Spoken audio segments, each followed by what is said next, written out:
Se podría decir que ya yo tengo mucho que no lo invito y bueno, la gente, bueno, entenderá que sí. Lo que pasa es que ya él es un colega que tiene tanto o más programas que yo, todos con más rating que yo.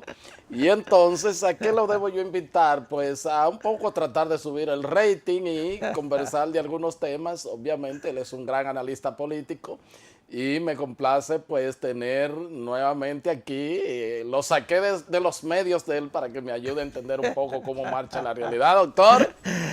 Don Héctor, ¿y usted cómo le Todo va? bien, todo ¿Cuánto bien. tiempo? Colega. Caramba, ya no me invitan Colega, aquí. colega, que usted está sobresaturado en Yo todos soy los socio medios. fundador de Entero Así Crédito, ¿eh? es, así Y es. el público no es el Ah, mismo. Yo así. creo que me estaban dando bola negra en No, este no, es un programa. asunto de que ya usted, lo traje hoy porque tengo un poco bajo el rating y quería subirle un poco.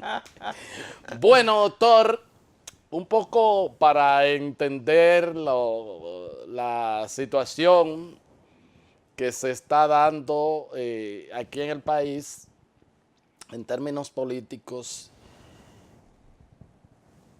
hay el caso de todo el debate en torno a Odebrecht. Yo he sostenido, no sé si usted coincide conmigo, que independientemente de que apareciera o no Odebrecht, de que tenga que haber las consecuencias del que metió la mano, creo que aquí no se asimiló lo de mayo del 2016 y mucha gente, la mayoría de la oposición, siguió igualito que antes de la campaña. Entonces yo quiero que analicemos, que usted me ayude a entender todo esto hasta llegar al tema Odebrecht. Mira, Héctor, lo cierto es que aquí hay mucha confusión de términos porque ha habido un vendaval de expresiones que se confunden unas con otras.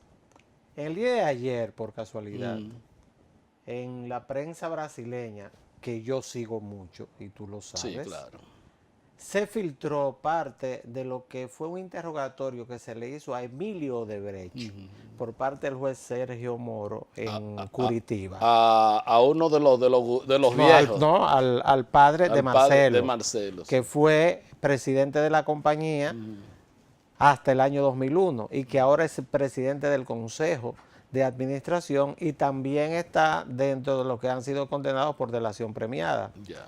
Fue condenado a 4 años y medio de prisión en suspenso para permitirle que él pueda reorganizar la empresa y la empresa puede seguir operando. Escucha bien, ¿eh? Pueda seguir O operando. sea, esa empresa seguirá operando tanto en Brasil como en el resto del mundo. Yo escuché, escúchame que te interrumpa, y le di seguimiento a una disertación que estuvo en Perú, el magistrado Sergio Moro, que es el cabeza de toda esta operación Lava Auto, y él dijo que lo menos que pueden hacer los países es condenar a Odebrecht, a sacarla definitivamente, porque Odebrecht ha dado una gran colaboración con las autoridades y están pagando por lo que hizo, y que cuando otras empresas vuelvan a hacer algo así en el futuro, no van a colaborar y van sencillamente a bloquear todo tipo de posibilidades que la Pero justicia fíjate la tiene. hipocresía que tiene el mundo político, no solamente el latinoamericano, sino el norteamericano. Vamos a hacer una comparación. Sí.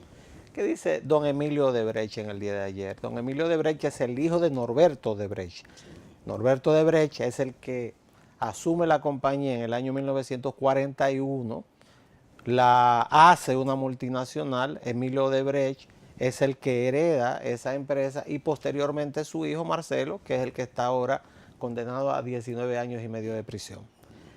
¿Por qué yo digo que hay una confusión de términos? Porque una cosa es sobornos y otra cosa son contribuciones de campaña, Claro. cosas diferentes. Decía Emilio Odebrecht en el día de ayer en ese interrogatorio que su compañía siempre le ha dado a los políticos, Eso es así. que era parte de la práctica habitual en Brasil y que esto se extendió cuando comenzaron a trabajar en 20 países en el extranjero. Porque decía él que tenían una regla básica, o dice él, eso está en la prensa brasileña, que le damos a todos o no le damos a ninguno. No sé de dónde la gente cree que salen las banderas, las gorras, las campañas electorales, tanto de los partidos de gobierno como de los partidos de oposición. los jingles, los anuncios de televisión, los anuncios de radio y hasta las movilizaciones salen de los aportes que se hacen en las campañas electorales por parte de compañías y personas físicas. De ahí es que salen. Ahora, ¿ocurre eso solamente en los países latinoamericanos? Y aquí está la hipocresía que viene desde los Estados Unidos y que es asumida aquí en la República Dominicana por un grupo de personas que aparentemente son desconocedores de la forma en que se financian las campañas electorales. Y vuelvo y repito, una cosa es financiación de campaña electoral y otra cosa son sobornos, cosas totalmente diferentes. En el caso de las financiaciones de las campañas electorales, ¿tú sabes cuáles son las principales financiadores de los partidos demócratas y republicanos en Estados Unidos? Las grandes compañías multinacionales, Google, Bank of America, las compañías de seguros, todas las compañías que trabajan contratando lobistas en el Congreso de los Estados Unidos y también para las campañas presidenciales para defender sus intereses. Las grandes compañías farmacéuticas, los armamentistas, las grandes compañías que fabrican armas, y eso es lo que se ha replicado en el resto del mundo y se ha replicado en América Latina.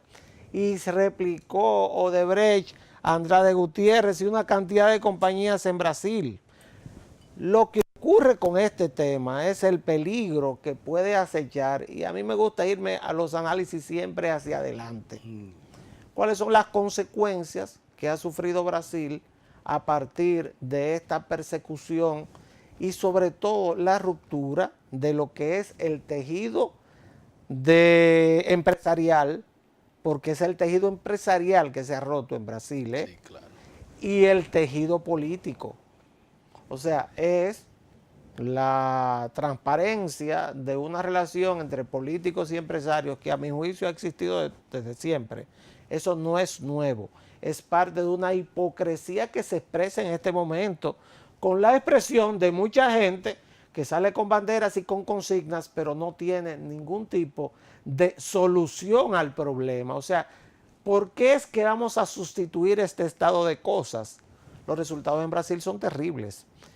En la semana pasada, a fines del mes de febrero exactamente, salió un informe del Banco Mundial donde Brasil está destinado a llevar a la pobreza este año a 4.8 millones de personas. Estamos hablando regresivo. Que de los 28 millones de personas que reconoce el Banco Mundial, que sacaron los gobiernos desde el año 2004 hasta el 2014, los gobiernos del PT, con una coalición de gobiernos, estaba el PMVD, que es el partido de Temer, el presidente actual que sustituyó de modo atropellante a Dilma Rousseff. Golpista. 28 millones sacaron de la pobreza, ¿verdad? Pues esta ruptura en Brasil de todo lo que es este tejido de producción va a llevar a 4.8 millones de personas a la pobreza. Por eso es que pese a todo Lula sigue siendo puntero. Con un agravante. ¿Cuál es el agravante de toda esta situación? Que estos ya no son aquellos pobres estructurales que habían estado inmersos en un círculo de pobreza toda la vida y nunca habían salido, no. Ahora estos son personas que van a la pobreza, pero son educados, pasaron por una academia, son profesionales que ahora... Que llegaron a coquetear con la clase media. Porque estamos hablando, llegaron a ser clase media baja y clase media media. Lo que estamos hablando es que Brasil para este año tiene una proyección de una disminución del Producto Bruto Interno de un 3.5%. Terrible. Entonces, ¿a dónde yo quiero llegar? Que en la República Dominicana tenemos que tener mucho cuidado con lo que tenemos en este momento. Nosotros tenemos un país con una estabilidad política y social envidiable en la región. Por más que querramos, cuando comparamos nuestras tasas de criminalidad con el resto de la región, sobre todo Centroamérica, nosotros vivimos en un paraíso. Y me perdonan que algunos se puedan poner las manos en la cabeza. Chequen las cifras. El Salvador es terrible. Porque este es un tema de indicadores. Chequé todo lo que nos rodea. El Salvador, Honduras tiene las dos ciudades más peligrosas de todo el mundo, que son Tegucigalpa y San Pedro Sula. Chequé lo que ocurre en Nicaragua chequee lo que ocurre en el mismo Panamá, chequee lo que pasa en la región. Y Y ni hablar de México, ni Venezuela, hablar. ni hablar de Venezuela o México. Entonces nosotros tenemos una situación que en términos generales es de bastante estabilidad, pero que está dependiendo de tres factores fundamentales en este momento. En primer lugar, que se mantenga la explotación minera y que esa explotación minera ayude a invertir en lo que es un desarrollo sostenible. En segundo lugar, un aumento importantísimo de la cantidad de visitantes que tiene el país. Estamos ya llegando, o pasamos ya, perdón, de los 6 millones. Y podríamos llegar en un relativamente corto tiempo, si se mantiene la recuperación del polo turístico de Puerto Plata, cuando termine el Hotel Four Seasons en Miches, y si se produce la inversión que plantea el presidente Danilo Medina para el sur, pues estamos hablando de un país que podría llegar tranquilamente a 10, 11 millones de habitantes, de turistas. Algo parecido a lo que ocurre en España, que recibe 2 veces lo que es su población y vive de eso. Entonces estamos hablando de un país que para eso necesita estabilidad social. Nadie va a invertir a un país donde no hay estabilidad. Los capitales huyen de donde no hay estabilidad. Te voy a poner un ejemplo.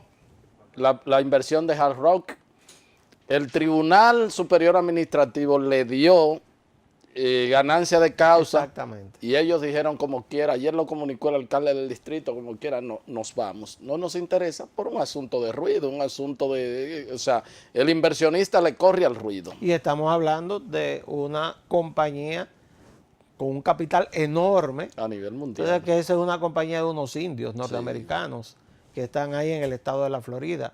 Pues esa compañía, lamentablemente, quienes perdemos somos los que vivimos en la capital, porque todo ese tipo de construcción lo que hace es aumentar el valor de los que tenemos algún tipo de vivienda en la capital. Esa es la realidad. Entonces nosotros tenemos que cuidar lo que tenemos. Nosotros no podemos seguir agregando una cantidad de ruido a un tema que a mi juicio es esencialmente, en principio, un tema de financiación de campañas electorales. Y yo digo, el que esté libre de pecado que tire la primera piedra. O sea, el que no haya recibido financiamiento, yo no digo extranjero necesariamente, y yo tengo, y tú lo sabes, más de 30 años como militante político. O sea, yo soy un militante político. Entonces, el que no haya recibido algún financiamiento de una compañía de ingeniería nacional para una campaña electoral, no ha sido candidato. Nunca.